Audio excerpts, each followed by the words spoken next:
detalhe, o apóstolo Paulo, ele era judeu, da tribo de Benjamim, fariseu, zeloso à lei de Deus, e que tinha um título de cidadão romano. Paulo nasceu na cidade de Tarso, e ele se tornou um fariseu, perseguidor da igreja de Deus, colocou crentes em prisões, consentiu na morte de Estevão e de muitos crentes, pelo fato de também fazer parte do Sinédrio, que era a maior corte judaica. E Paulo tinha um título de cidadão romano. No dia que os soldados espancaram ele, ele falou para o carcereiro: é lícito açoitar em plena praça pública um centurião romano, um cidadão romano? O carcereiro falou para o centurião foi a ele e disse: eu, por uma grande soma de dinheiro, eu consegui o título de cidadão romano. E você? Paulo disse: eu sou romano por nascimento. Eles se afastaram de Paulo, porque o cidadão romano tinha alguns privilégios. E um dos privilégios de muitos que o cidadão romano tinha era que ele podia apelar para o seu julgamento ser em Roma, na presença do maior homem do império, que era o imperador. Na época de Paulo, o imperador que Paulo apelou para ele era Nero. Nero não foi mas foi um dos piores imperadores que já existiu no Império Romano.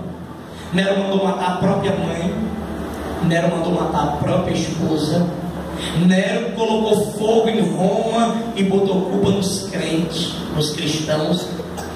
Nero levava os crentes para o jardim da casa dele, amarravam na fogueira e à noite mandava colocar fogo nos cristãos e diziam assim: vocês não dizem que são a luz do mundo? Então clarei o jardim da minha casa.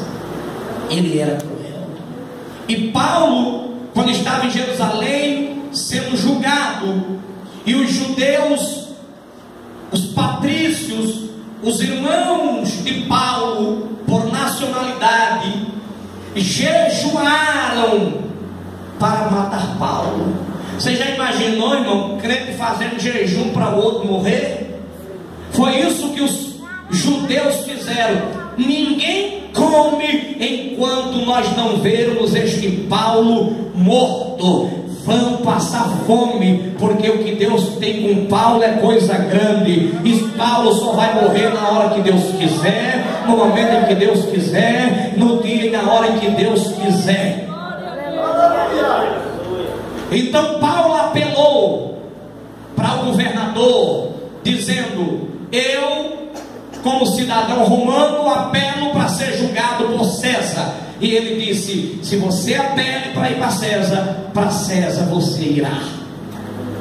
Colocaram uma escolta de soldados, colocaram Paulo numa embarcação, juntamente com alguns discípulos que ele tinha, e zarparam em busca de Roma.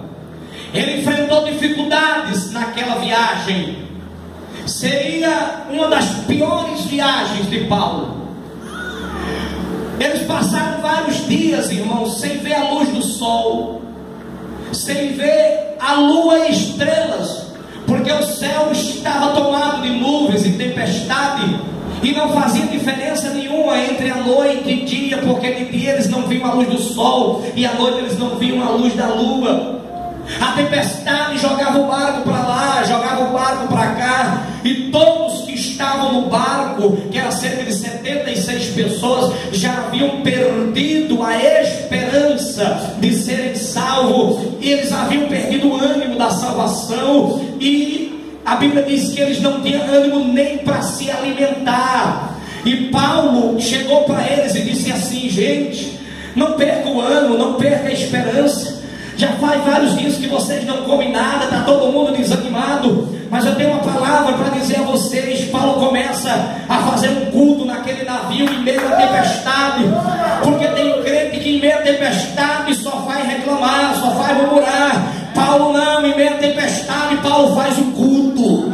Está na hora de você começar a rever os seus conceitos e ver como você se comporta diante da tempestade, porque tem alguns que diante da tempestade murmura, tem alguns diante da tempestade que reclama, tem uns diante da tempestade que quer recuar, mas tem outros que diante da tempestade eles fazem culto, eles adoram, eles glorificam, eles enaltecem o nome daquele que tem as ondas do mar na palma da sua mão.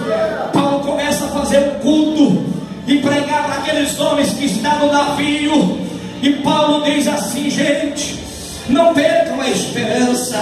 O Senhor está mandando eu dizer para pessoas aqui nesta noite, que entrou aqui neste lugar abatido, triste, derrotado e cabisbaixo, com a esperança já nos pés, prestes a ser sepultado. O Senhor manda dizer para você nessa noite: não perca a esperança para o teu futuro, a esperança para a tua vida, a esperança para o teu casamento, a esperança para a tua família, a esperança para a tua casa, a esperança para as tuas finanças. Quem recebe esta palavra e crê, levante a mão para o céu nesta noite e glorifique o Deus de Paulo, glorifique o Deus desta igreja.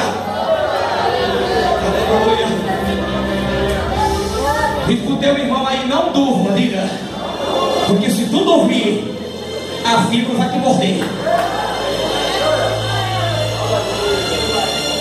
Paulo diz assim: não percas a esperança, porque nesta madrugada eu estava orando e um anjo do Senhor me apareceu e disse: Paulo, não tema, porque ninguém vai perecer nessa embarcação. O navio pode perecer, mas ninguém, nem o fio de cabelo deles vão perecer, porque eu serei contigo e você chegará a Roma, Paulo. Aleluia. Veio um vento chamado Euraquilão, vento da banda do norte, e deu naquele navio, naquela embarcação. Ai, Jesus do céu, eu vou falar. Irmão, todos nós passamos por luta, e nem toda luta que você passa é porque você está em pecado, não. Tem uns crentes que tem a língua afiada, que quando vê alguém na luta, na prova, na dificuldade, já quer julgar e dizer que é porque o irmão está em pecado. São amigos de Jó. Os amigos de Jó vieram visitar Jó, e quando viram Jó naquele estado miserável, prostrado nas cinzas, e a palavra cinza no original ali significa cinzas de lixão, as unhas de Jó haviam caído. A doença de Jó era tão terrível que as unhas dele caíram e ele não conseguia se coçar. Então ele se coçava com um caco de telha, porque não tinha mais unha para se coçar. Os amigos de Jó vieram, oraram por ele 7 dias, jejuaram 7 dias, e quando viram que o jejum e a oração deles não tinha resultado, começaram a acusar Jó de pecado. Quem tem amigos de Jó não precisa de inimigo. Paulo não estava ali na tempestade sofrendo porque estava em pecado, não. Deus tinha um propósito com ele. Eu quero dizer que na tempestade, Deus, tem crente que não prepara nem para receber. Só quem vai receber, levanta a mão para o céu. Nessa tempestade, Deus tem um propósito contigo. Tem um propósito com você nessa tempestade. O barco pode espedaçar, tudo que tem na embarcação pode jogar fora, mas você vai chegar onde Deus quer que você chegue. Aí o navio deu umas pedras, o Euraquilão jogou o navio contra as pedras, o navio começou a se quebrar. Quem sabia nadar pulou na água, quem não sabia foi se agarrando nas tábuas do navio que ia se repartindo. E o interessante é que todos do navio, os que sabiam nadar e os que não sabiam nadar, chegaram todos ao mesmo lugar. Sabia que nós vamos chegar aqui todos ao mesmo lugar? Todos. Eles chegaram naquela ilha de noite chamada Malta. Estava chovendo, fazia frio, Eles chegaram na praia daquela ilha, foram recebidos pelos bárbaros daquela ilha, e para que eles não morressem de frio, fizeram uma fogueira. E a Bíblia faz questão de dizer: a fogueira era grande. Quando eles fazem aquela fogueira, que tocam o fogo sobe, e eles ficam por volta da fogueira para se aquecer na fogueira. Enquanto as pessoas estão ali por volta da fogueira, conversando, dialogando, Paulo, que tem um poder de percepção muito grande, ele percebe o que está acontecendo naquele momento. O que é que está acontecendo? O que está acontecendo é que Paulo percebe que a lenha está queimando e o fogo está diminuindo, e na proporção que a lenha vai queimando e o fogo vai diminuindo, se você não colocar mais lenha, vai chegar uma hora em que a fogueira vai se apagar. E Paulo era um crente pentecostal que não gostava de ver a fogueira apagada. Paulo era um crente pentecostal que não gostava de ver o fogo acabar e as lenhas virar em cinza. E quando tem gente desapercebido com o fogo que está se apagando, Deus está levantando gente que se preocupa com a chama da igreja, que leva a igreja pela oração, que leva a igreja pela santificação, que leva a igreja pelo evangelismo, a oração pela madrugada, pela vigília. Sabe por quê? Porque a vontade de Deus é que o fogo mantenha aceso. Paulo olha e diz assim: peraí, o fogo está se apagando. E todo crente pentecostal se preocupa quando o fogo está se apagando. Ah, se eu vier para o culto, se eu não falar língua estranha, se eu não sentir a presença de Deus, eu já começo a me preocupar. Jesus, o que é que está acontecendo? Porque o que diagnóstico que você está bem com Deus é quando você sente a presença dele. Aí Paulo se afasta da fogueira e vai pegar os gravetos. Quando ele pega o graveto, que joga na fogueira para o fogo aumentar, tem uma víbora no meio dos gravetos, e a víbora vem e morde ele no braço. É aqui que eu começo a minha pregação. A víbora que mordeu Paulo. A primeira característica dessa víbora, eita Jesus, prepara aí que o negócio vai ser forte. A primeira característica da víbora que fez com que Paulo não enxergasse ela no meio dos gravetos é porque a pele da víbora, a cor da víbora é da mesma cor dos gravetos. Aí você não consegue perceber, você não consegue distinguir, você não consegue ter uma certa visão óptica humana, o que é víbora, o que é graveto, porque todos são da mesma cor. A pele da víbora é da mesma cor da pele dos gravetos. Foi isso que levou Paulo a se confundir, foi isso que levou Paulo a não ver, foi isso que levou Paulo a não perceber, foi isso que levou Paulo a não ter o diagnóstico. Mas deixa eu dizer uma coisa: se tem víbora que se esconde no meio dos gravetos e Paulo não vê, eu duvido víbora se esconder dos olhos do meu Deus, que tem os olhos como chama de fogo.